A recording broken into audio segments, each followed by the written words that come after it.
我不是死了吗？你别乱动，你醒了，别看我。女人慌忙地从地上捡起来一件满是补丁的衣服穿上。李长风大脑还停留在最后一次出航的画面，还没有缓过神来，直到女人背着他穿好衣服，重新把头发盘成粗麻花辫，他才想起眼前的人是谁。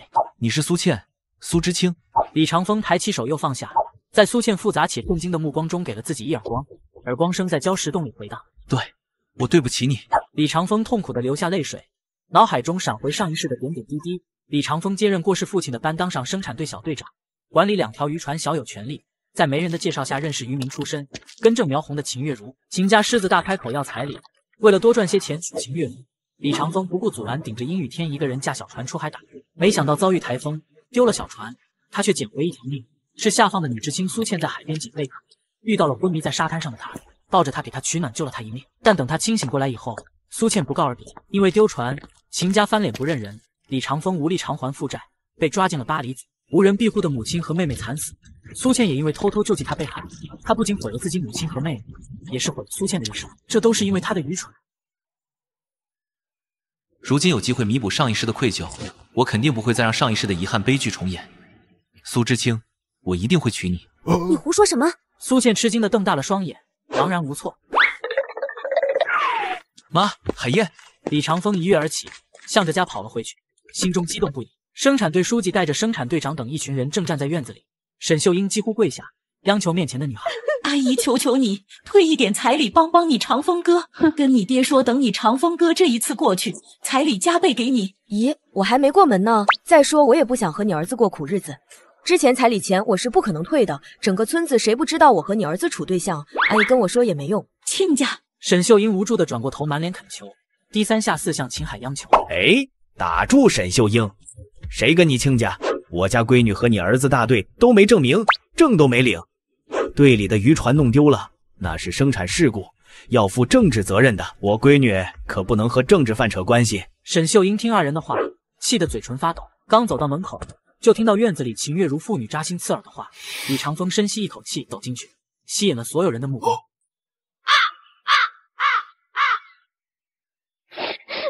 李长风，你回来的正好，走，马上跟我去大队。生产队队长吴天明见到李长风回来，马上就要上手，可李长风目光凶狠无比，只是一眼就震慑住了众人。妈，我没事，我回来了。李长风扶起母亲，声音哽咽：“回来就行，人没事就行。”李长风，我现在通知你一下，咱们俩的事儿吹了。李长风抓住秦月如的肩膀：“走，你秦家退婚可以，把我们家之前的彩礼还回来。”你放手！秦月如拼命挣扎，但没用。秦海上前帮忙拉扯，也根本挣不脱。吴队长，帮忙啊！秦月如哀嚎不断。李长风，你松手！吴涛连忙上前，李长风却主动松开了手。小风啊，你是我看着长大的，叔知道你不是故意的，但咱们队这个月的生产任务还差一大截。你也知道，困难时期挨家挨户出力，但你这次太莽撞了。叔，我知道，我给咱们大队拖后腿了。剩下的生产指标，我带人补上。李长风拍着胸脯保证：“我不是信口开河，上一世我的渔业公司遍布4大洋7大洲，没有本事怎么可能白手起家？”你搁这吹牛呢？你知道咱们村还差多少指标不？吴涛被吴天明打了一巴掌：“闭嘴！”叔，你看着我长大的，你知道我这人从来不撒谎。你给我10天时间，我一定能把咱们村的指标补上。大队书记看着李长风沉吟不已，吴天明已经迫不及待：“你立字据。”行，小风，这可不是玩笑。咱们村的状况你也知道，军令状一签，可就没有回头路了。叔，你放心，我既然说得到，就做得到。李长风写下军令状，并且按上手印。秦家妇女悄悄离开了人群。行，10天完不成任务，咱们到时候就村部见。大队书记带人离开，人群散去。沈秀英把李长风拽回到房子里，拿出一个木盒子，从中拿出一根银质的钗子，交给李长风。这是娘当年的嫁妆，你拿着，赶紧走。妈，不用。李长风把钗子推了回去。妈，我从小到大说过谎吗？您放心，我一定能把大队的指标补上，我还要让您和海燕过上好日子。沈秀英稍微放心，但很快又面露愁容。那秦月如怎么办？要不你把钗子送过去道个歉？不结婚正好。妈，以前咱家没送彩礼过去的时候，他家什么日子？1天3顿大食堂，家里连个像样的家具都没有。现在呢，擦脂抹粉是过日子的女人吗？对对对，还有，妈，咱们给了他们家那么多钱，现在我一有事儿，秦海就翻脸不认了。你说这样的亲家能嘎上吗？到时候还不得指着咱家过日子啊？而且你儿子已经看上了另外一个好姑娘了。谁家姑娘？苏倩。她不行，你不知道她以前是资本家的大小姐啊！你娶了她，到时候孩子咋整？我不同意。李长风态度坚定，见无法说服儿子，沈秀英也只能随他去了。那指标，刚才签的军令状上写的可是5000斤渔获，10天对于木质渔船来说是一个完全不可能完成的任务。妈，你放心，我找人陪我一块儿。我手里不还有一艘船吗？李长风从灶台里捡出来一只冷螃蟹啃。就在这时，他脑海中传来了一道声音：海洋情报系统已解锁，情报发布中。接着3条不同颜色的情报出现在了他眼前，分别是白色、绿色还有金色。当前宿主情报等级为1级，情报等级越高，解锁情报数量越多。完成情报后，宿主可获得情报点数，距离下一等级需50点。首次激活系统，赠送金色情报1条。今日下午1点，黑石礁右方20米有成年旗鱼出没。李长风看时间，刚中午12点，于是3两口啃完螃蟹，直奔停渔船的村码头。李长风来到他负责的木质帆船上检查装备，他只有一根鱼叉，磨了磨，从船上选了一根绳子绑住鱼叉尾部后，捡了点臭鱼烂虾做，随后收缆绳扬风帆，直奔木黑石礁。李长风把1桶臭鱼倒进了水里，手持鱼叉等待，直到水面出现波纹。来了，旗鱼背鳍出现在海面，李长风抓住机会，手臂肌肉高高隆起，手中的鱼叉刺入旗鱼身体，旗鱼疯狂挣扎，绑在鱼叉尾部的绳子快速缩短，小船甚至被拽得摇晃了起来。随着时间流逝，旗鱼的动作也渐渐慢下来，没力气了。李长风大喝一声，拼尽全力把旗鱼拽到船舱里。李长风驾船回到渔村，吸引了一群人的围观和议论。旗鱼被抬到了岸上，远处负责清点渔获的公社成员也走过来。这是你抓到的？赶紧过秤，送冰库，一会儿坏了。2名年轻人扛着一杆巨大的秤来到了人群中，把旗鱼固定好挂到秤上。240斤。周围人群瞬间炸开了锅，望向李长风的目光中充满了羡慕嫉妒，还有一点点钦佩。听到消息的生产队书记也来到了渔船这边。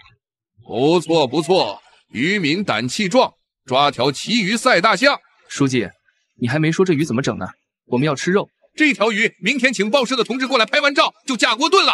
众人满意散去，大队书记走到李长风身前。这条鱼我们大队收了，给你记200个人工分。200还是工分？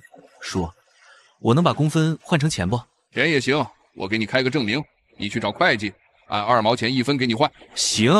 大队书记开证明条子，李长风直接奔村部。王会计照着条子把工分换成了现金，一共40元，拿给李长风。秦月如一家围坐桌边吃着刚在食堂打的2碗野菜糊糊粥，就听外面说李长风好像弄出了大事儿。爸，你说李长风还能起来不？等等，我找人问问。秦海站在门口，听到路过的人议论其余，仰着脑袋兴冲冲的回屋。姑娘，那小子还真可能站起来。啥？那小子也不知道走啥狗屎运了，一个人弄了一条200多斤的大旗鱼回来。大队书记还说把他当典型，找记者来村里写大字报呢。那条鱼被大队收了，奖励40块钱。秦月如站起身，快步走到镜子前，又擦又抹，还特意用精油在头发上点了2滴。闺女，你干啥去？找我长风哥去，我和他不是对象吗？秦月如踏出家门，向李长风家走去。李长风扛着大包小包从供销社回来，刚要进家门，长风哥，我来帮你拎东西。不用，咱们保持距离，风言风语传出去不好。长风哥，你说什么呢？你不是要娶我吗？秦月如凑到李长风身边，试图抢东西，李长风丝毫不让。2个人正拉扯时，李长风突然看见远处的苏倩，侧身，秦月如手上一空，扑倒。李长风不予理会，而是大步奔着苏倩而去。长风哥，苏知青，你又去海边啊？李长风和苏倩并肩拦住了他。那别去海边了，今天来我家吃。李长风晃了下手边的油瓶和一块猪肉，苏倩忍不住咽口水，但摇摇头。走，你救了我一命，我还没感谢你呢，我带你回家。李长风强行拿走苏倩手里的破瓦罐，向家里走去。我的罐子，你这人怎么这么流氓啊！远处秦月如气得浑身发抖。苏倩，李长风。沈秀英坐卧不安等候，李长风带着苏倩推开门进了院子。妈，李长风身上大包小包的东西都放到了厨房。阿姨好，来，姑娘陪大娘说说话。沈秀英拉着苏倩到一边说起了话。李长风切肉、开背、切菜生火，把肥猪肉炼成油脂渣，撒一撮细盐在上面，用白面和猪油烙了几张油饼，猪油烧了螃蟹，焯了个青菜猪肉，把饭菜端出去。妈，苏知青，你俩快趁热吃。李海燕放学回家，闻到猪油香，放下书包，急忙跑过来。妈，哥，苏姐姐。海燕，愣着干啥？快吃！李长风夹起一块猪油渣喂到了妹妹嘴里。真香。看什么？吃吧，你救了我一命呢。李长风见苏倩不动，直接夹了一张油饼到她碗里。苏倩擦了擦眼泪，才慢慢吃起来。你说啥？那小子勾搭上苏倩了？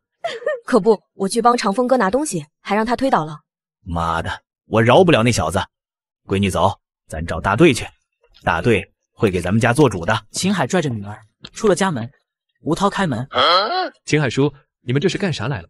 我找你叔，李长风那小子有了钱就乱搞男女关系，欺负我家闺女。吴大强披着上衣走出来。乱搞男女关系可不行，况且还是苏知青，他身份太复杂。这样，咱们去看一眼。行，走就走，看看那对狗男女。一群人往李长风家里走去。秦海，你们确定没看错？这队上都还没放工，离天黑还有好几个钟头呢。大白天的，李长风真的拉着苏知青上家里去了。大队长，我亲眼看见的，肯定没错。成，没看错就好。这种事情毕竟得讲究个捉贼拿赃，可不能捕风捉影的就乱讲，不然可是要害死人的。哼，死了最好。李长风听见自家院门被人拍得砰砰作响。李长风，你给我开门！四人面面相觑，好像是月如的声音。没事儿，我去看看。你们吃着就是，不用管。李长风飞快吃完饭，擦擦嘴，站起身来朝屋外走去。外面还在拍大门，李长风一把拉开了大门，秦海一巴掌拍空，险些没站稳，扑进院子里。李家的小杂种，拖拖拉拉这么半天才开门，是不是在做什么见不得人的事？姓苏的那个小贱人呢？人在哪儿？让他出来！哼！秦海瞪李长风，要往院子里走，被李长风眼疾手快挡住门口。秦海，你想干什么？我让你进了吗？你就往里钻，属狗的！李长风，你怎么跟我爸说话呢？还有没点礼貌了？怎么，许你爹在我家门口瞎嚷嚷，不许我说他两句了？谁家讲礼貌的人是像你们这样拍门好丧的？李长风，你真是长本事了！我今天就让全村的人都知道你做的好事。让开！秦月如冲上前来，就要推开李长风闯进院子里去，被李长风抓住手腕牢牢挡住。李长风，你给我让开！有本事你就让那姓苏的狐狸精出来！你们敢乱搞男女关系，不敢对峙是不是？李长风脸色一下就变了，看了看吴大强和吴涛，来得正好，省得我再去琢磨怎么解除婚约了。吴叔，是不是秦月如污蔑我跟苏知青的？既然你来了，你来评评理。他们这样在我家门口大吵大叫的，是不是太过分了？他们还污蔑抹黑苏知青。苏知青从城里下乡来我们这里的，本就是孤零零的一个人，无亲无故。他们这样污蔑人家，是要闹出人命的。李长风，你少在那里危言耸听。小李啊，你说的话是有道理的，但你秦叔他们找到我这里来，我也不能不管啊。这样吧，你给叔一个准话，你跟那苏知青到底是什么情况？还有，他在不在你屋里？吴大强朝院里瞟了瞟，显然也带着几分怀疑。李长风犹豫了下，轻轻点头。哎，那这就难办了。谁都知道你跟秦家丫头是有婚约的，小李啊，你这事儿办得糊涂了。那苏知青的身份复杂，你这可样做，你娘老子他们怕也是容不得你的。叔，我只是说苏知清在我家里，难道他救了我一次，我请他来吃顿饭，也算犯错吗？什么吃饭？李长风，你少找借口，谁家光天化日的关着门吃饭？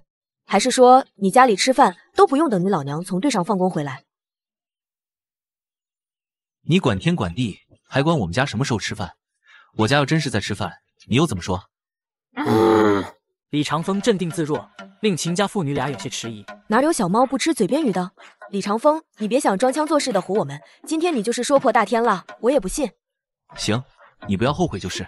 李长风让开大门，秦月如和秦海两人直奔堂屋。秦月如推开堂屋大门，正准备直奔堂屋右边李长风的屋里冲去，就看见三人坐在桌子前看他，桌子上摆着吃了一半的饭。伯母，咦，亲家母，你这么早就从队上放工回来了？不早点回来，怎么能听见你们这么污蔑我儿子呢？家里就这么几间破屋子，隔音的效果等于没有。他把话听得一清二楚。坐在边上的苏倩、李海燕两人脸色同样难看。坏女人，想害我哥哥，你不得好死！秦海指着李海燕要骂，被李长风及时一把揪住衣服，拖了个趔趄。你干什么？想动手是不是？当着大队长的面，我动什么手？只是让你别挡路。你们堵在门口，大队长他们怎么看得见屋里的情况？李长风回头对吴大强抬手，做了个请的动作。叔，你看看吧，公道是非还得您来评定。吴大强早就看见堂屋情景，他瞪了眼秦家妇女。和稀泥，你们这不是瞎胡闹吗？以后像这种事情没有切实的证据，不要四处瞎咧咧，赶紧的给人家小李道歉。李长风退后半步，指了指看热闹的邻里乡亲，又朝苏倩指了指。叔，我无所谓，得让他们给苏知清道歉。那院外不少人看着呢，可不能坏了人家姑娘的名声。对，给苏知清道歉，赶紧的，别磨叽。秦海、秦月如脸色都非常难看，很不情愿。苏倩是下放知青，是资本家大小姐，我们可是根正苗红的工农阶级，凭什么我要给她道歉？秦海犹豫着，正要开口服软。我知道了，你就是故意的。李长风，你肯定是摸准了我的心思，故意跟苏知清勾勾搭搭，引我来污蔑你，肯定是这样的。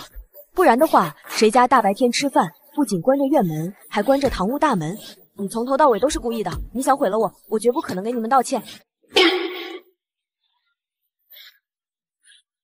秦海将信将疑地看向李长风。秦月如，我看你真是疯了，今天这么大风来，就我家这土院子不关着门，风一吹，满地尘土都上了桌，到时候这饭菜还能吃啊？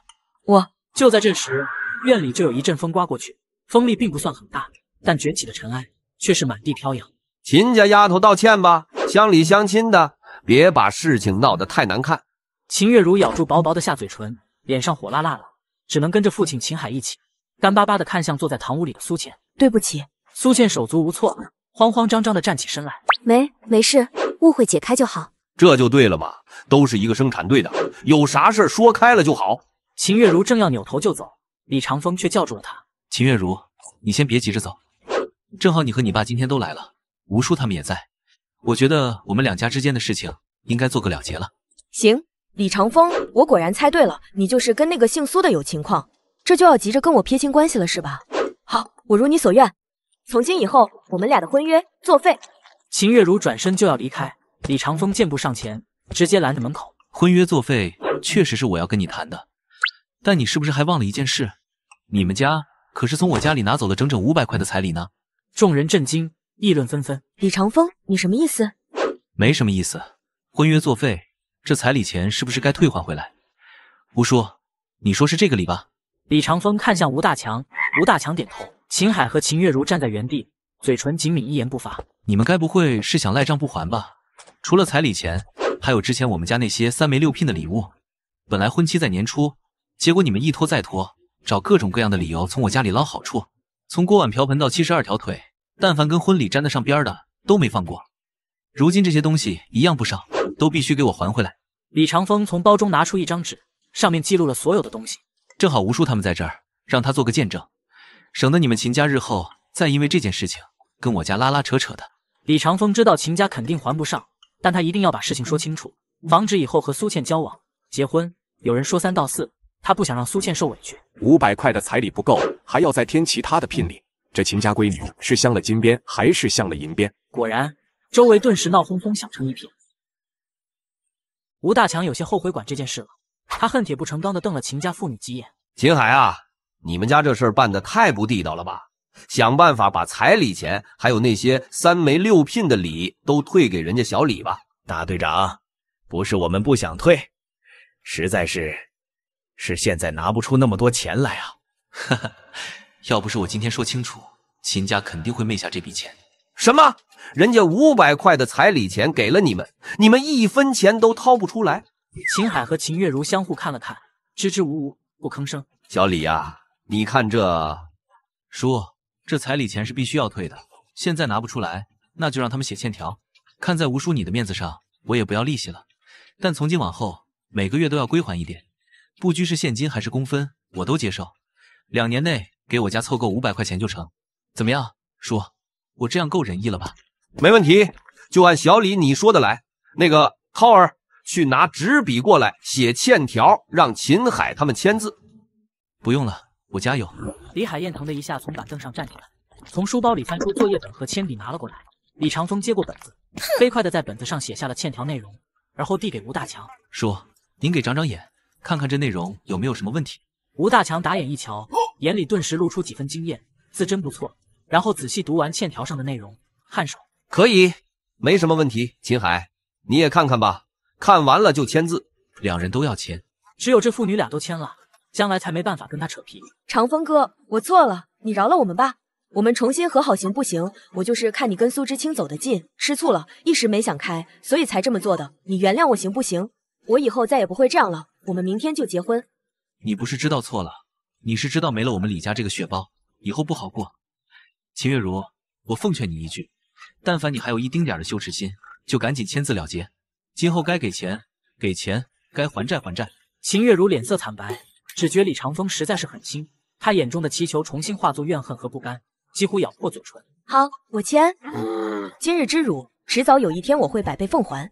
秦月如愤愤签字，而后将纸笔往秦海怀中一塞，转头便走。当着吴大强的面，秦海自然也只能乖乖签字。签完后，李长风将其中一张撕下来，交给了吴大强。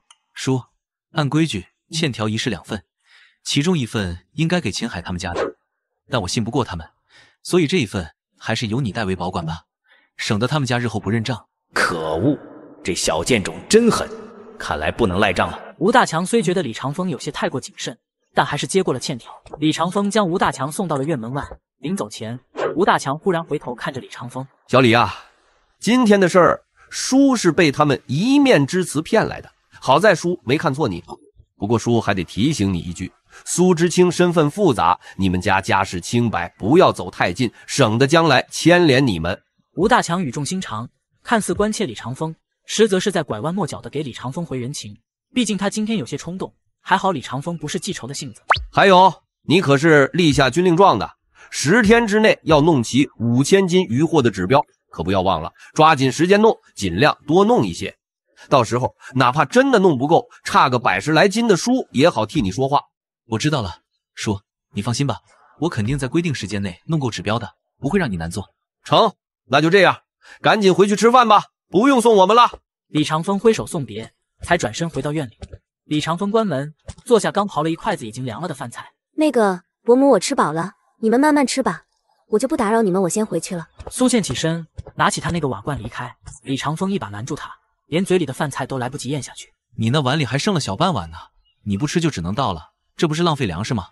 赶紧坐下，陪我们大家吃完了再走。再说了，我还有东西要给你呢。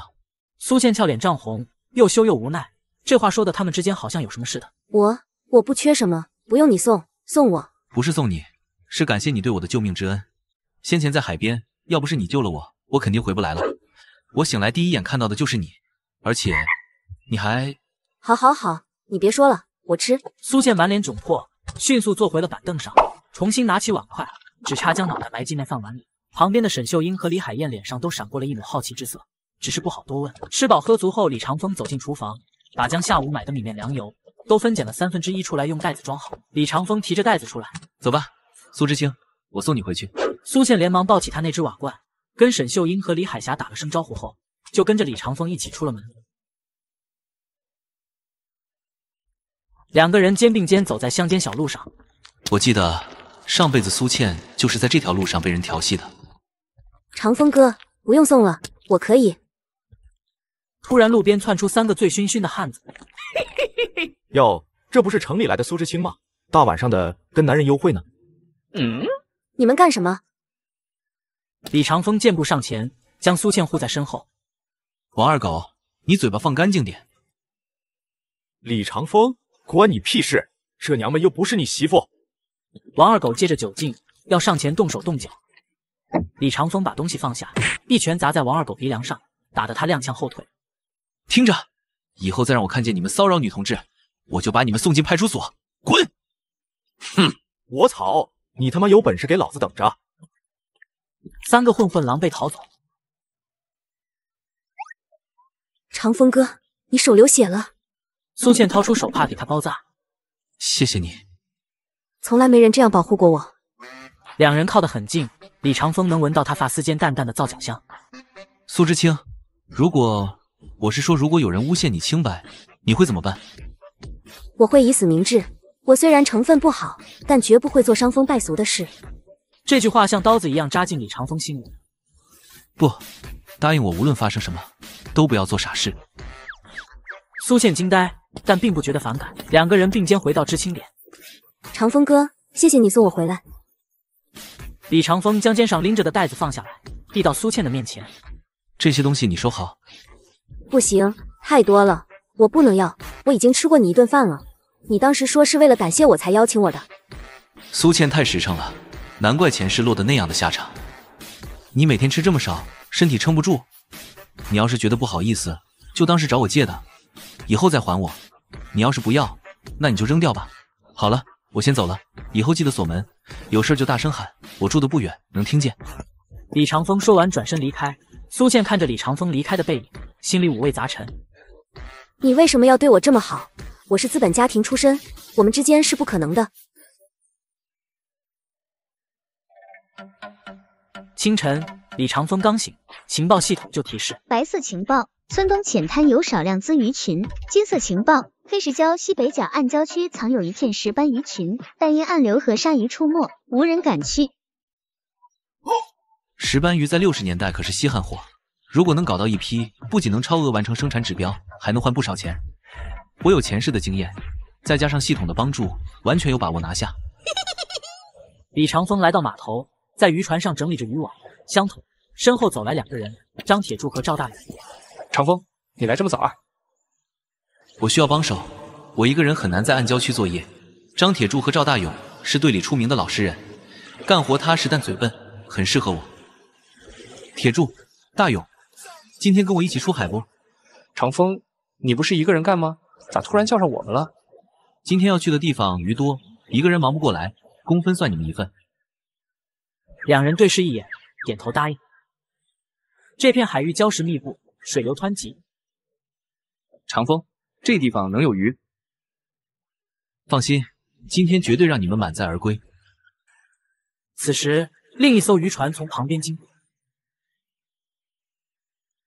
哟，李长风，你这是要去喂鲨鱼啊？这破地方连个鱼影子都没有，你们仨别白忙活一天，连个虾米都捞不着。有没有鱼，待会儿就知道了。李长风拿起鱼叉和鱼尾，一个猛子扎进海里。水下视野并不清晰，暗礁嶙峋，水流湍急。李长风灵活地穿梭在礁石之间，看见前方礁石缝隙里密密麻麻全是石斑鱼。李长风迅速浮出水面，朝船上挥手：“有鱼，大货！”李长风爬上船，开始指挥：“把网撒在礁石外围，别让鱼跑了，动作轻点，别惊动它们。” 3人下网，拉上来一看，全是石斑鱼。这些鱼小的都至少3、4斤。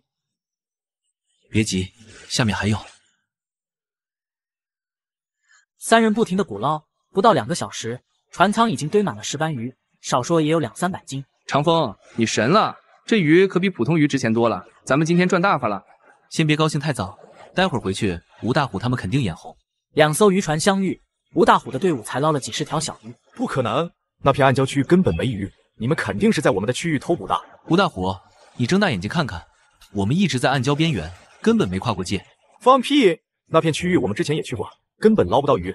你们肯定是偷我们的鱼，这些鱼得归我们队。张铁柱和赵大勇气得脸色涨红，但碍于吴大虎的背景，不敢反驳。行啊，既然你们这么想要，那就给你们。李长风猛地掀开船舱盖，一脚踹在鱼堆上，几百斤石斑鱼全部滑进海里，瞬间游得无影无踪。你干什么？你说是你们的鱼，那我还给你们啊，你自己去捞呗。李长风，你故意的是不是？李长风转头对着张铁柱和赵大勇，走，我们换个地方再捞一网。1个小时后，李长风再次带着2人满载而归，又遇见吴大虎等人。怎么样？要不要我再送你一次？吴大虎脸色铁青，咬牙切齿地掉头离开。李长风满载而归，震惊了整个生产队，众人汇聚。这么多石斑鱼，这得计多少公分啊？好啊，李长风，你可真是咱们村的捕鱼能手。他们这一船的鱼货足足换了500个公分，李长风分给他们1人150分后，自己留了200个公分。长风这也太多了，要不我们少拿点，你多分些。说好了一起分，就别推辞了。以后还想跟着我干，就踏踏实实拿公分。2人感激的不行，连连点头。李长风挑了1块香皂、1条毛巾，又买了1小包红糖，用纸包好。李长风拎着东西，兴冲冲地跑到知青，却发现门锁着，屋里没人。苏知青不在。隔壁的大婶探出头来，看到李长风，小李啊，你找苏知青，他一早就去上工了。上工？他不是一直在食堂帮忙吗？哪能啊，他成分不好，大队长说他不配待在食堂，就给分到农田那边去了。今天跟着妇女队插秧呢。这肯定是秦月如他们家在背后捣鬼，不敢找我麻烦，就故意针对苏倩。烈日当头，一群妇女在插秧，苏倩正弯着腰插秧，白皙的脸颊被太阳晒得通红。苏大小姐，你这秧苗插得歪歪扭扭的，待会儿全倒了可咋办？就是城里来的娇小姐，干点活跟要她命似的。苏倩一声不吭，继续低头干活，手指已经被水泡得发白，掌心磨出了血泡。此时，李长风走进水田，蹲在他旁边，帮他插起秧来。长风哥，李长风，你来这儿干啥？我来帮他干，有问题？这不合规矩。规矩？那你们一群人欺负一个外来的知青，合规矩了？女社员还要争论，被旁人拉住。其他人见状，也不敢再说什么，只能埋头干活。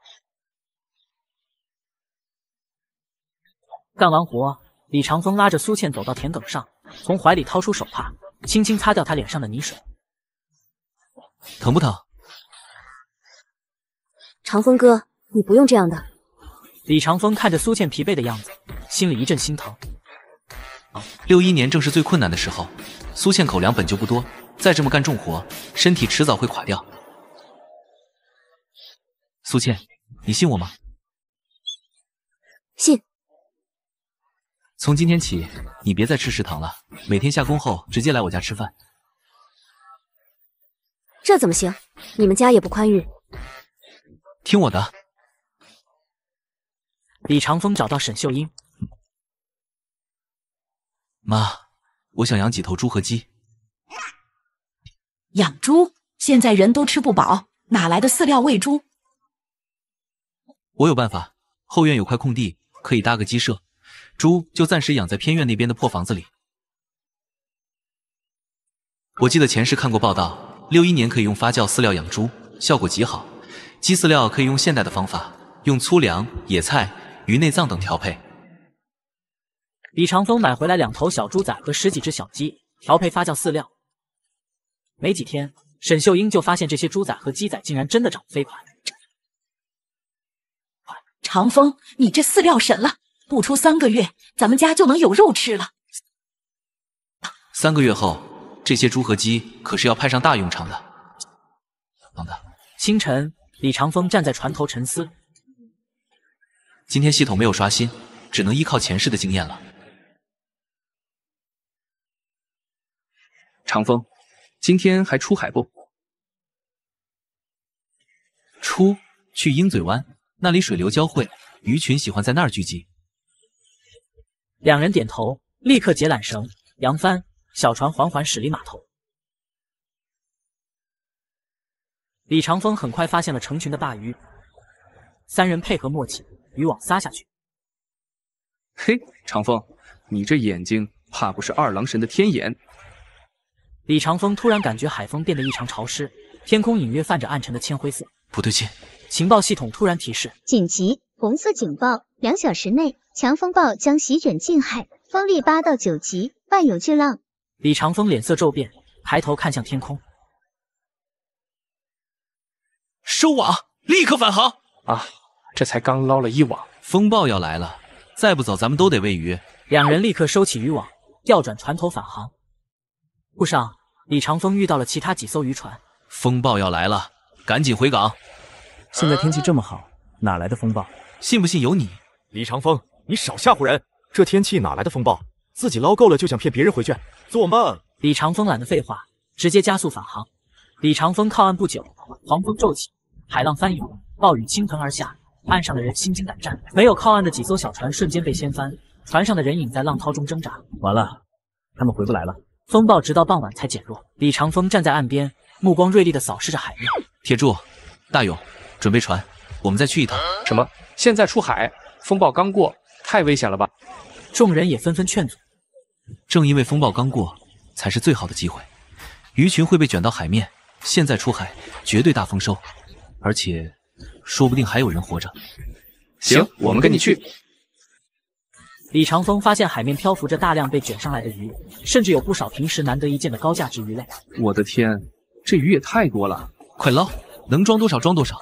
三人忙碌撒网，突然李长风看见远处的礁石上趴着几个人影，那边有人，是吴大虎他们。吴大虎几人牢牢抱着礁石，李长风把他们拉上船，几人浑身发抖，嘴唇青紫。长风，我们不该不听你的，谢谢你。都是同村的，没必要说这些，活着就好。吴大虎眼眶发红，突然狠狠抽了自己一巴掌。我之前还骂你，我真是畜生。这一趟，李长风不仅满载而归，还救了人。面对吴大虎家人的感激涕零和满船渔获，李长风淡淡一笑：重活一世，我想要的可不仅仅是这些。众人钦佩地看着李长风，议论纷纷。长风，你到底咋看出风暴要来的？教教大伙儿呗。其实不难，只要注意几个细节。第一，早上出海时，虽然天气晴，但风里带着腥味儿比平时重，说明远处已经有强风卷起海水。第二，鱼群反常地聚集在浅水区，而且游动急躁，这是他们感知到气压变化的反应。第三，云层虽然看着远，但边缘发暗，像被刀切过一样整齐，这是台风云的前兆。几个老渔民仔细回想，不由得点头。不过李长风不想被跑得太高，于是补充：海上的事谁也说不准。我也不是每次都能猜中，大家以后还是多听广播，留意气象预报。众人纷纷点头，对他的态度更加佩服。把部分工分换成钱后，李长风去了集市。今年台风频繁，过几个月还有洪涝，我得提前准备，看看有没有合适的材料来加固下家里的房子。李长风转了一圈，只找到几捆竹竿和半袋石灰，东西太少了，现在物资匮乏，不是有钱就能办成事的。看来我得好好发展其他方面的人脉了。李长风付钱带着东西回家。李长风加固家里的门窗，砌高院墙，又找了木板加固了门窗的框架。长风，你咋突然想起修房子了？妈，马上就是台风季了，咱家这土墙不结实，得提前准备。李长风、沈秀英、李海燕正忙活，院门外传来一阵脚步声。长风在家呢？李长风抬头看到张铁柱、赵大勇和另一个队员王赖子。有事？长风，走，喝酒去。昨天多亏了你，我们才能大丰收。哥几个凑了点钱，买了酒菜，一起去喝点。李长风本想拒绝，但看几人热情，也不好扫兴。行，等我洗把手。几人围坐，桌上摆着一盘卤猪耳、一碟花生米和一碟咸菜，还有2瓶散装白酒。长风敬你，要不是你，我们哪能分这么多工分？长风哥，我也敬你，你现在可是咱们队里的这个。王赖子竖起大拇指。李长风和他们碰了碗，没接话，抿了一口酒。是啊，长风，你自从上次出事回来，简直像变了个人，不仅捕鱼厉害，连风暴都能预判神了。以后咱们就跟着你混了。李长风依旧没多说什么，他知道几人都是为了利益才捧着他，真遇事就另当别论。长风哥，我有个事儿想求你。什么事？我相中了隔壁村老刘家的闺女，想娶她过门，可彩礼还差30块钱，你看能不能先借我点，等下次公分下来，我立马还你。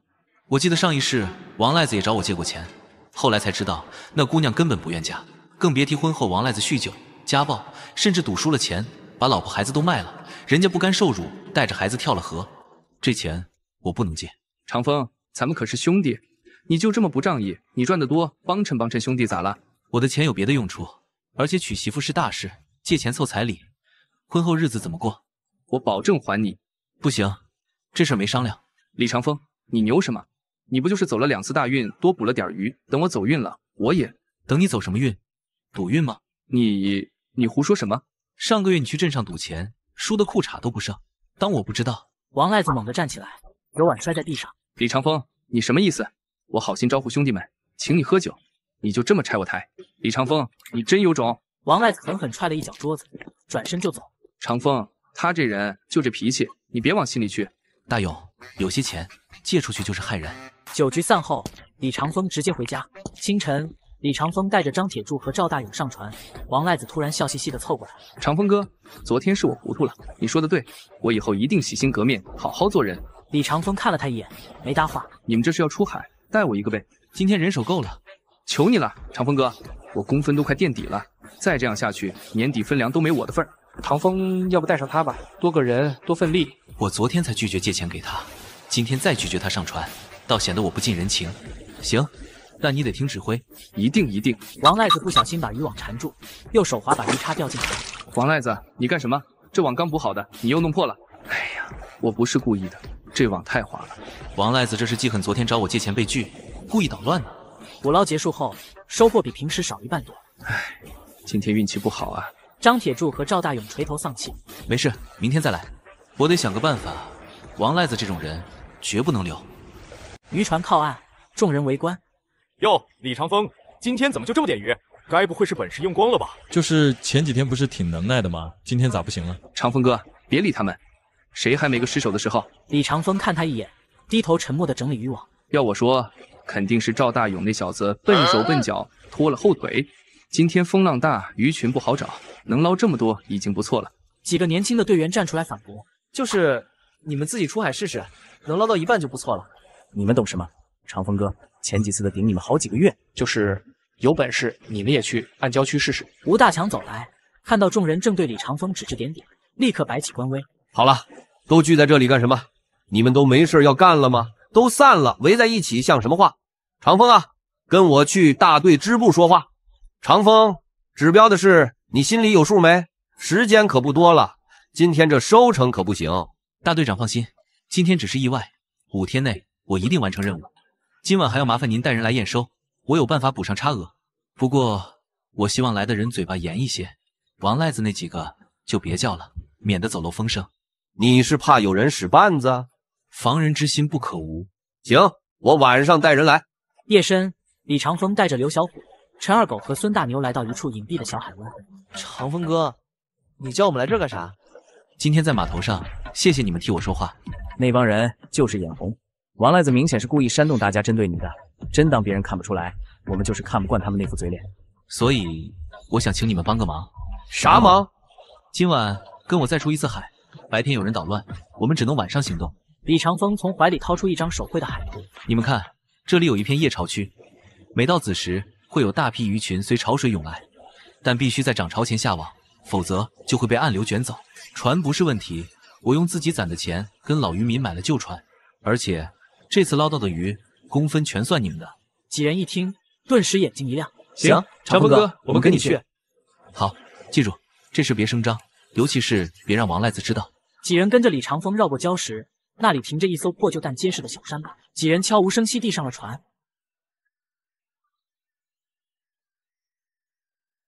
海上漆黑一片，只有煤油灯的光。下午大队长找我的时候，刚好系统刷新，正好用来打他们的脸。情报系统：金色情报，东南方向3海里处阴阳流交汇，聚集大量青鱼群。红色警告，凌晨2点后潮汐变化，该区域将形成漩涡。李长风根据系统的引导调整的航向，不到半小时，船上的探鱼灯照出水面成群的青鱼正。我的娘！哎，这么多鱼！嘘，动作轻点，别惊了鱼群，准备下网。几人配合默契地下网收网，满网的青鱼在月光下泛着荧光。这么多鱼，一网至少400斤。继续，东南角还有。最后一网收完，船舱已经堆得满满当当。李长风看了看怀表，指针已经快接近2点了。走吧，潮汐快变了。长风哥，我看还有很多，现在时间还早。李长风不管众人的劝阻，果断返航。过了一会，后方海域出现字。长风哥，那里你是不是早就知道会有涡流？我瞎猜的，咱们快点回去吧。吴大强带着2个心腹早已等候多时，看到满船渔获，吴大强惊的烟袋都掉在了地上。这抵得上半个月的量了。大队长，我们这一晚上的收获应该能补上不少指标。李长风安排着几个队员收拾。小虎，你们几个人把工具清点一下，昨天渔网有破损，以后得小心。长风，你老实告诉我，白天那点收成到底怎么回事？李长风笑而不语。吴大强意味深长地看了李长风一眼。行了，工分都记上，指标压力小多了，继续保持。李长风把工分评分，几人眼睛都笑弯了。清晨，王赖子又嬉皮笑脸地凑过来。长风哥，今天带我一个呗。昨天是我手笨，今天一定好好干。行啊，上次你说想学技术，我给你安排了个好位置，船头观测手。王赖子脸色一僵，硬着头皮答应。船头观测是最累的活，要一直站着盯海域，遇上风浪第一个被淋透。我去拿备用渔网，你们准备登船吧。王赖子见李长风走开，立刻鬼鬼祟祟地摸到船尾。他狞笑着掏出小刀，飞快地用刀子在一张渔网上划了几道口子，又往浮子上扎了几个小口。让你装清高，今天看你怎么捕鱼。老王，这是在忙什么呢？王赖子吓得一哆嗦，刀子当啷掉在甲板上，下意识挡住身后的渔网。我检查渔网呢，这网有点旧了，我怕。是吗？既然你这么关心工具，今天捕捞结束后，你就负责收拾所有渔网吧。王赖子额头冒汗，连连点头。不出李长风所料，出海后没多久，被做过手脚的渔网接连破损。今天的收获比昨天更少，所有人脸色都很难看。王赖子窃喜，码头上看热闹的人比昨天更多，看到稀稀疏疏的渔获，围观的人群哄笑。计完工分，人群散去，李长风扣住王赖子的肩膀。今天多亏了老王及时发现渔网有问题，不然损失更大。老王，你说是吧？是啊。李长风环视一周，把所有船员都喊住。王赖子直冒冷汗。为了防止再出现这种情况，以后出海前每个人都要好好检查设备。李长风拿出一张纸，上面详细划分了每个人的职责范围。我把大家负责的部分都明确下来，报到大队长那里。以后哪个部分出了问题，责任到人。王赖子脸色难看，他负责的部分写着全船渔具安全检查。长风哥，这不合适吧？万一有人故意使坏，怎么？老王，你怕被人陷害？放心，真出了事，我亲自查清楚。如果是有人捣鬼，我亲自把他绑了，送大队部。王赖子冷汗直流。王赖子鬼鬼祟祟和跟班李大嘴麻子脸碰头。老王怎么办？那小子明显起疑了。李长风今天分明是在针对我，不把他搞下去，我永远别想翻身。他不仁，休怪我不义。明天咱们这么干。三人窃窃私语。刘小虎、郑秉熙听着他们的计划。天色微亮，队员们陆续来到码头。王赖子来的最早，若无其事地检查渔具。他偷偷对李大嘴麻子脸使了个眼色。李大嘴偷摸到张铁柱的渔网前，掏出小刀正要下手。这网结打得不错啊！李大嘴被吓得手一抖，小刀当啷掉在甲板上。与此同时，麻子脸刚摸到鱼叉架旁，身后突然传来咳嗽声，他惊恐转身，就看见孙大牛正靠在桅杆上打哈欠，眼睛却直勾勾地盯着他。李长风站在远处，将这一切尽收眼底。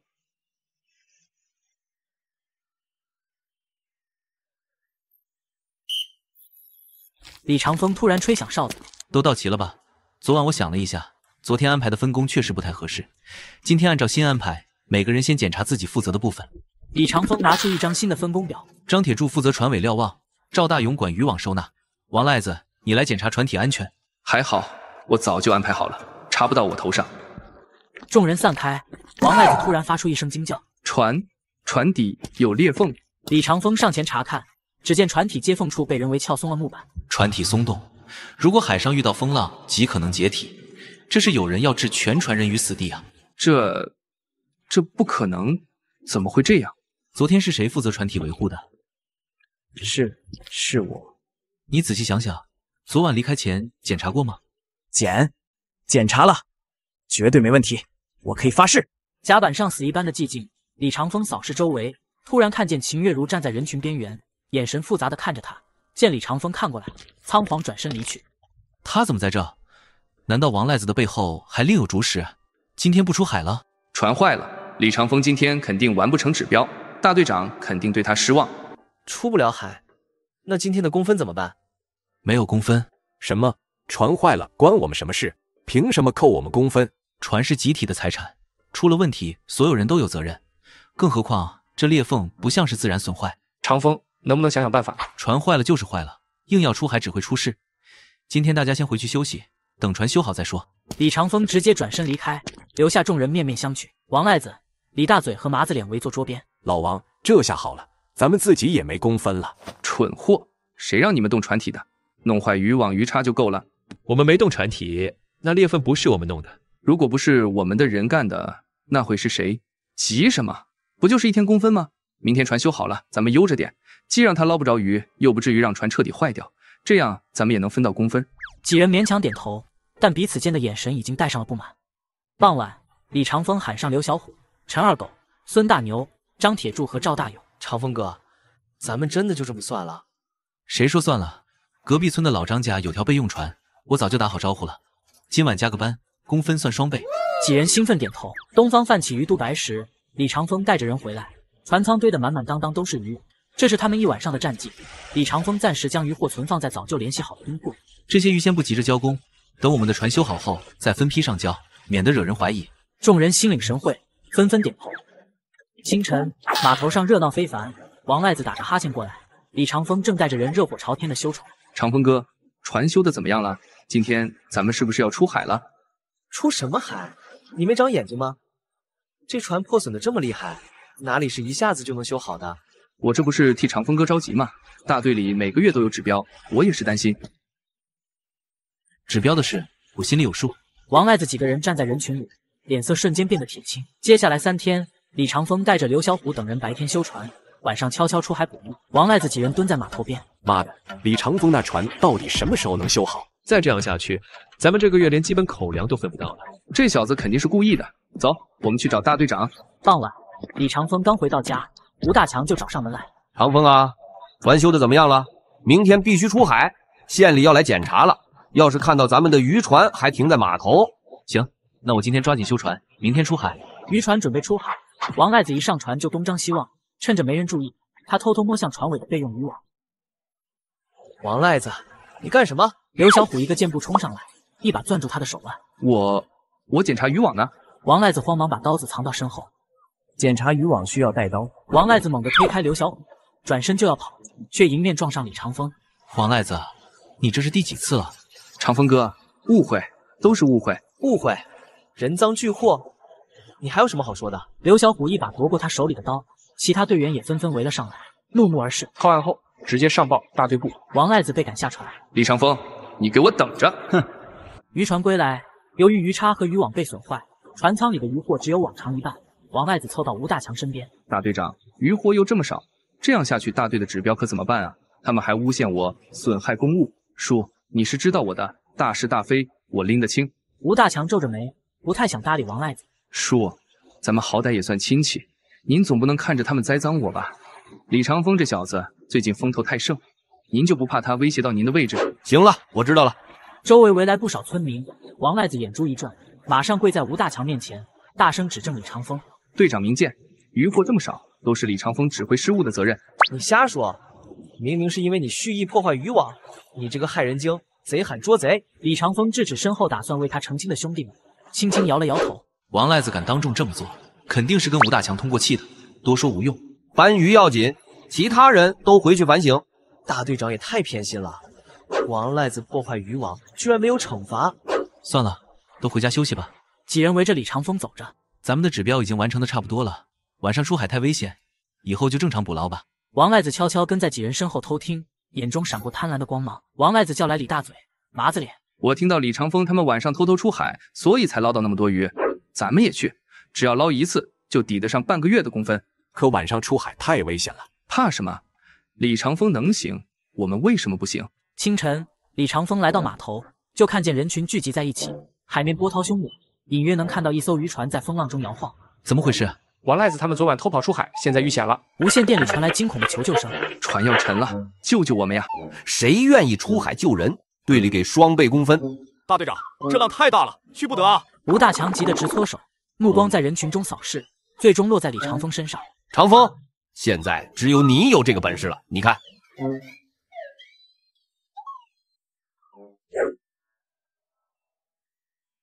我可以去，救人要紧，但也不能让我们白白冒险吧。我有个条件，下次出海，我和我的人所有收成都归我们自己。这不合规矩吧？规矩是死的，现在人命关天，您要是不同意，那就等风浪小点再说。行，我答应你，只要你把人救回来。苏倩站在人群中，担忧地看着李长风。注意安全。系统提示刷新。红色情报：东南方1海里处有船被海浪打翻，3人存活，正被鲨鱼群包围。李长风眼神一凝，立刻从码头旁的摊位上拿了几块带血的鱼肉，又带上1桶鱼内脏。海浪翻涌，李长风稳稳掌舵，快速行驶，很快看到了那艘即将倾覆的渔船。王赖子、李大子、娃子脸3人死死抱着桅杆，船周围数条鲨鱼的背鳍正划破水。李长风，救救我们！李长风没有贸然靠近，而是将准备好的鱼内脏抛向远处。鲨鱼群调转方向，朝着食物游去。李长风趁机驾船靠近，抛出绳子，抓住！王赖子几人连滚带爬地跳上李长风的船，脸色惨白，浑身发抖。多谢。你怎么知道这里有鲨鱼？还提前准备了鱼内脏？你是不是故意引我们半夜出海，想害死我们？我常在这片海捕鱼，知道鲨鱼出没的规律。李长风调船靠岸后，人群爆发出一片呼王赖子立刻上。李长风害我们，他早就知道那片海有鲨鱼，还故意引我们半夜出海。对，他肯定早就知道，不然怎么会提前准备鱼内脏？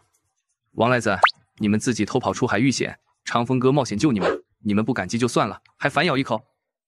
赵大勇，你为什么替他说话？你是不是收了他什么好处？王赖子，你再胡说八道试试！李长风给刘小虎使了个眼色。你们看，他心虚了。真的吗？李长风故意害人是大罪，你本事再大也不行。坦白从宽，抗拒从严。王赖子得意地站在吴大强边上，李长风并没有看吴大强，而是看向吴大强身后的大队书记张建军，是刘小虎请来的。闹什么闹？李长风是队里的捕鱼能手，熟悉海域情况很正常。如果真的要害你，刚才为什么冒险出海把你们救回来？你们还有别的证据吗？王赖子支支吾吾说不出话。书记，我要举报王赖子几次3番破坏渔网，耽误了我们小队的正常捕捞。吴队长还包庇他，要是我们完不成指标，影响村里年底分粮怎么办？有证据吗？我们都可以作证，还有这把刀就是王赖子拿来割渔网的。哼，王赖子多次破坏集体财产，险些酿成重大事故，违反队里规矩，夜间私自出海，记大过1次赔偿全部损失，否则送公社处理。你还有什么话说吗？张建军看向王赖子，王赖子腿一软，直接瘫坐在地。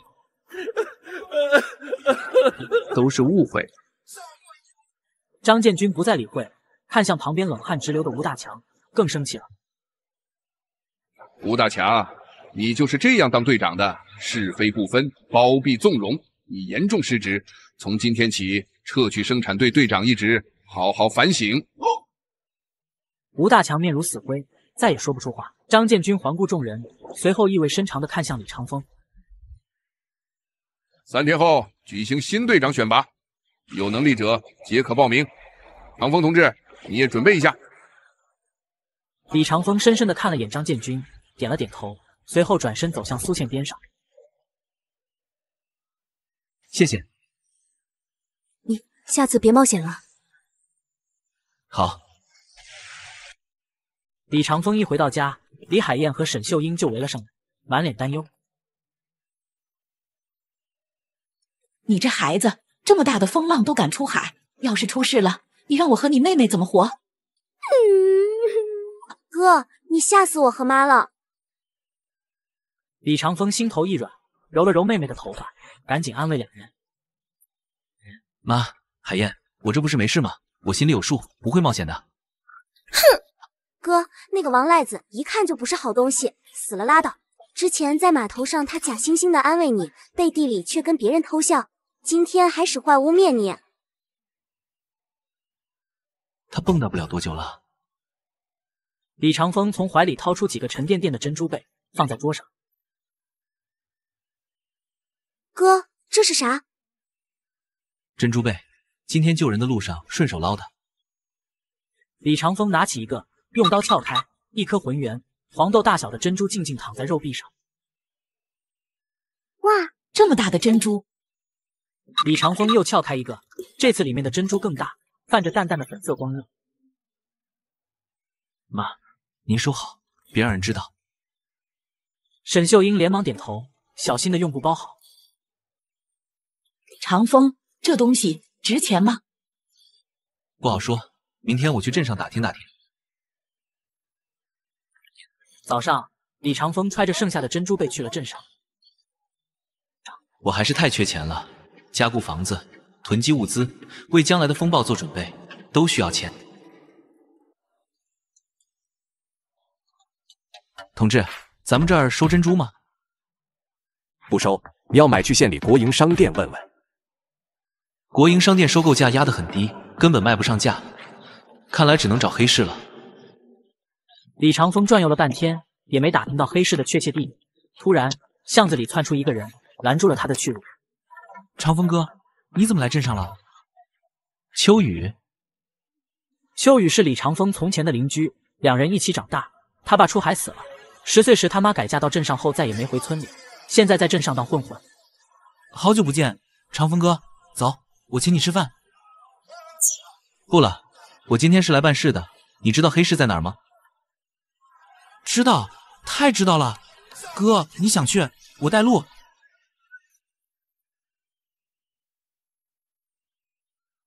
哥，就是这儿，平时没人管，但偶尔会有市管办的人来查，所以得小心点。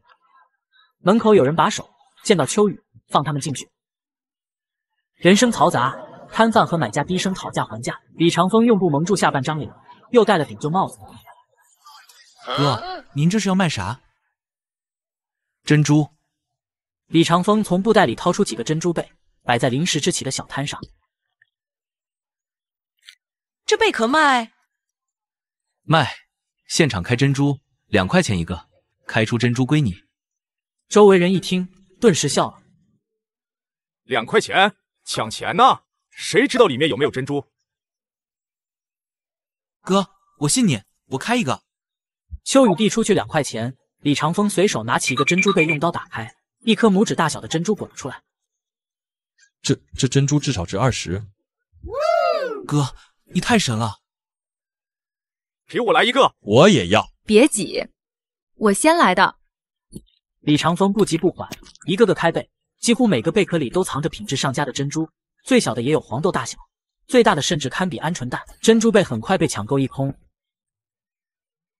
李长风粗略估算，至少赚了100来块。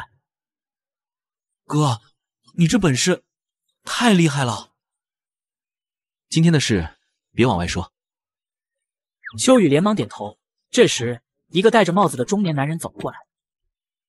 小伙子，你这珍珠贝还有多少？我家里还剩一批。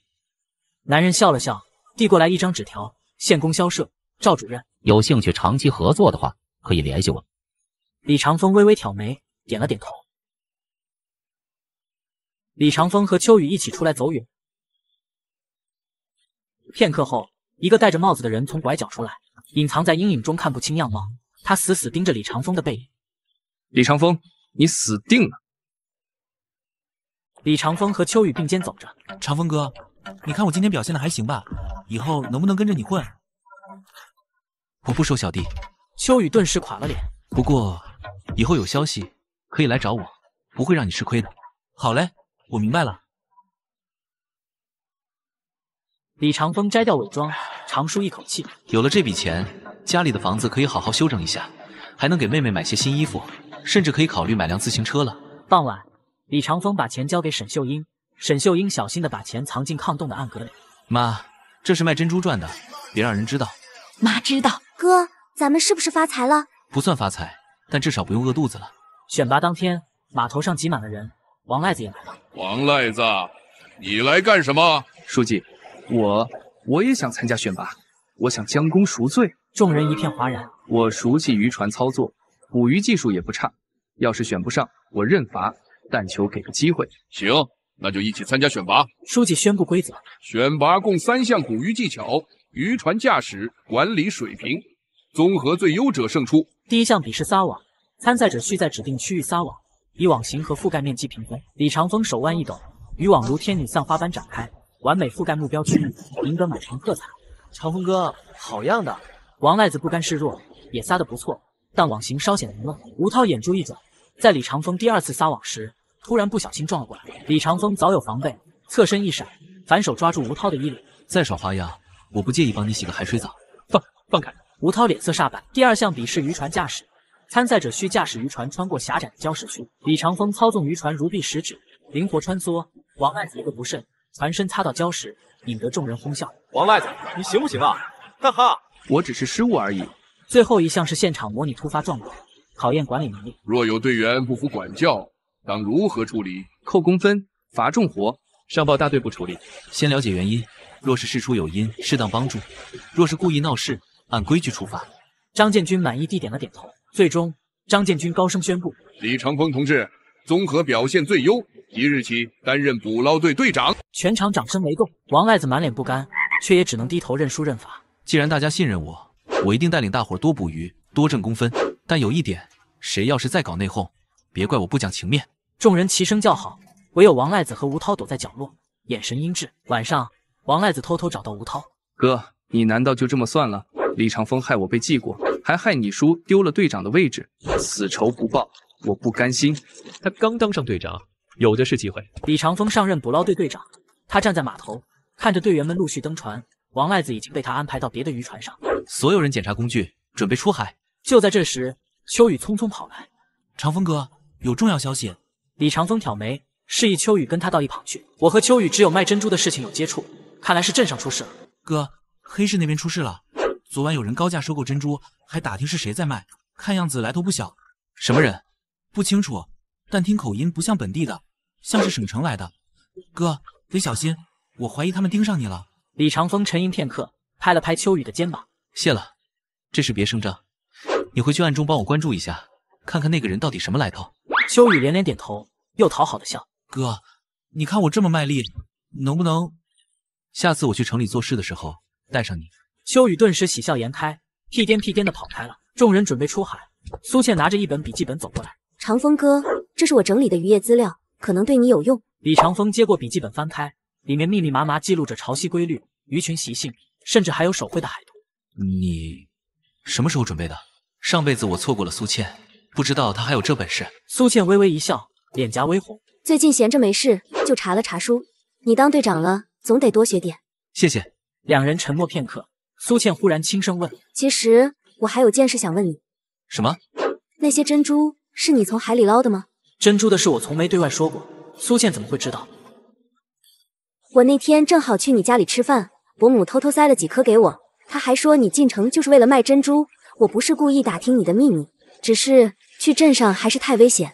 我有一个表哥，他在省城水产局工作，如果你需要销路，我可以帮忙。李长风深深看了他一眼，忽然笑：没想到这姑娘竟然一门心思想帮我。不过我现在已经打开了渠道，还进入了黑市，就没必要再让苏倩跟着我冒险了。好，有机会再详谈。此时，吴涛、王赖子和一个戴墨镜的中年男人围坐一桌。听说你们队里有人能搞到极品珍珠？吴涛和王赖子对视一眼，阴险的笑了。没错，而且我们知道是谁。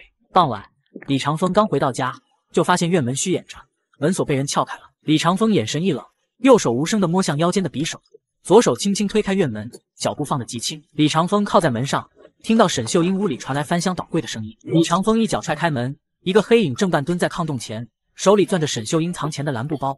听到动静，猛地回头，找死！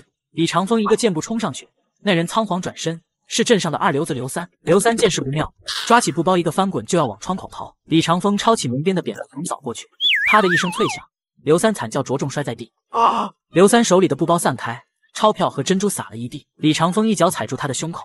谁让你来的？没人，我就是听说你家有钱。放屁！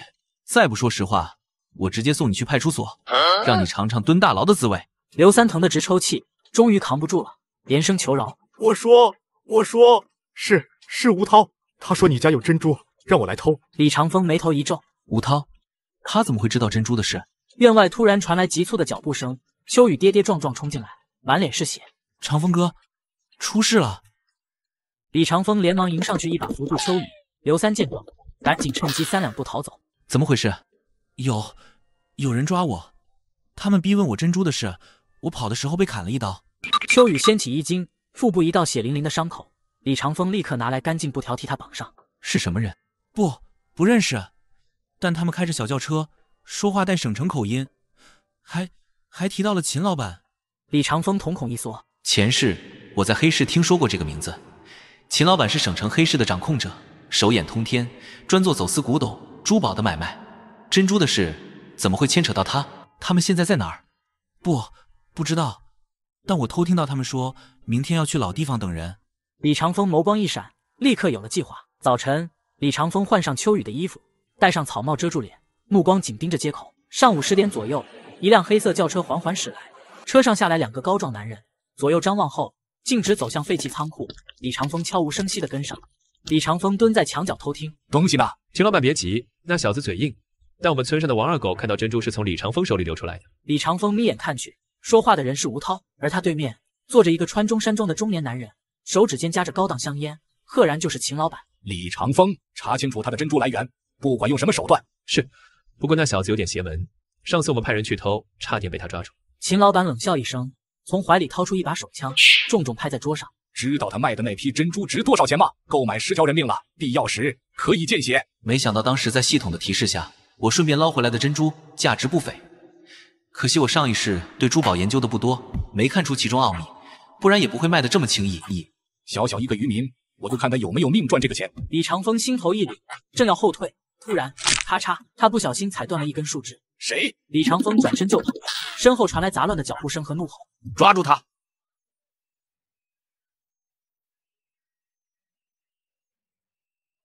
李长风灵活的穿梭，身后的追兵越来越近。突然，前方巷口又冒出2个壮汉。千钧一发之际，一道娇喝响起：“长风哥，这边！”苏倩不知从哪冒出来，一把拉开路边草垛，露出一个隐蔽的狗洞。李长风毫不犹豫钻了进去，苏倩紧随其后，两人蜷缩在草垛后，停住呼吸。追兵的脚步声越来越近。妈的，跑哪儿去了？分头找。脚步声渐渐远去。我来镇上买书，刚好看到你被追。谢谢。秋雨在李长风家养伤，李长风回到家。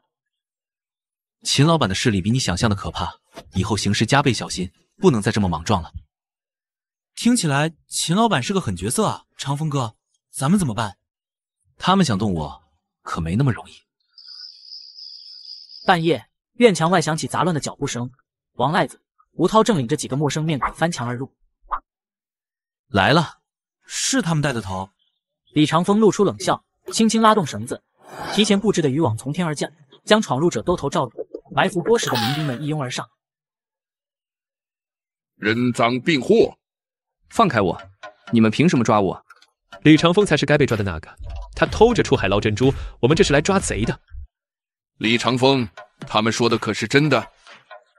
张书记，既然他们这么说，不如您带人搜一搜我家。搜，必须搜，他床底下肯定藏着珍珠。张建军抬手，几个民兵立刻上前。李长风推开房门，几个民兵进来翻箱倒柜。沈秀英和李海燕紧张地站在墙角，一脸茫然。都搜仔细点，床底下、柜子后都看看。10分钟后，民兵队面面相觑。书记，什么都没发现。不可能，他肯定藏了一整箱。秦老板说。院墙外突然传来一声尖锐的口哨声，王赖子一下子顿住，脸色刷白。李长风敏锐看向外面，外面有人。哪个秦老板？吴涛狠狠踹了王赖子一脚。你个蠢货！张书记，事情很清楚了。王赖子和吴涛想栽赃陷害我，现在人赃并获，还请您主持公道。王赖子屡教不改，勾结吴涛，诬告破坏集体团结，民兵押走，关进学习班劳改3个月。民兵队一拥而上，把2个人押走。王赖子不停挣扎。李长风，你等着，秦老板不会放过。声音戛然而止，似乎被人捂住了嘴。看来秦老板也在暗中盯着我。